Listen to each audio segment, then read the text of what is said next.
शाहूवाडी तालुक्यातील किल्ले विशाळगड येथील दंगल प्रकरणातील मुख्य संशयित रवींद्र दिलीप पडवळ याला शाहूवाडी पोलिसांनी अखेरीस ताब्यात घेतलाय।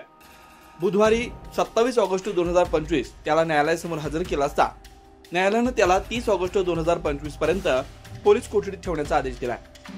गेल्या वर्षी जुलै 2024 मध्ये किल्ले विशाळगडावरील अतिक्रमण हटवण्याच्या मागणीसाठी शेकडो गडप्रेमी एकत्र जमले होते।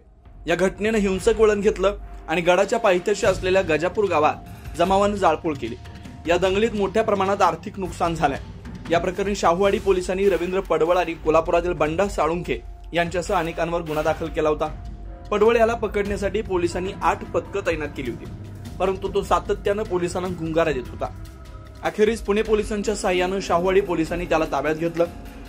ही कारवाई शाहूवाडी पोलीस ठाण्याचे पोलीस उपनिरीक्षक अमित पाटील, परशुराम शिरसाट, पोलीस अंमलदार प्रदीप किर्लेकर, अजित कुंभार आणि विकास साबळे यांच्या पथकाने यशस्वीपणे पार पाडले। पोलीस अधीक्षक योगेश कुमार शर्मा आणि शाहूवाडीचे पोलीस निरीक्षक विजय घेरडे यांनी सांगितलं की पडवळ याला 3 दिवसांची पोलीस कोठडी सुनावण्यात आली आहे। या प्रकरणाचा तपास आता अधिक गतीने पुढे जाईल अशी अपेक्षा आहे। महासत्ता लाईव्ह साठी नथुराम डवरी, शाहूवाडी, कोल्हापूर।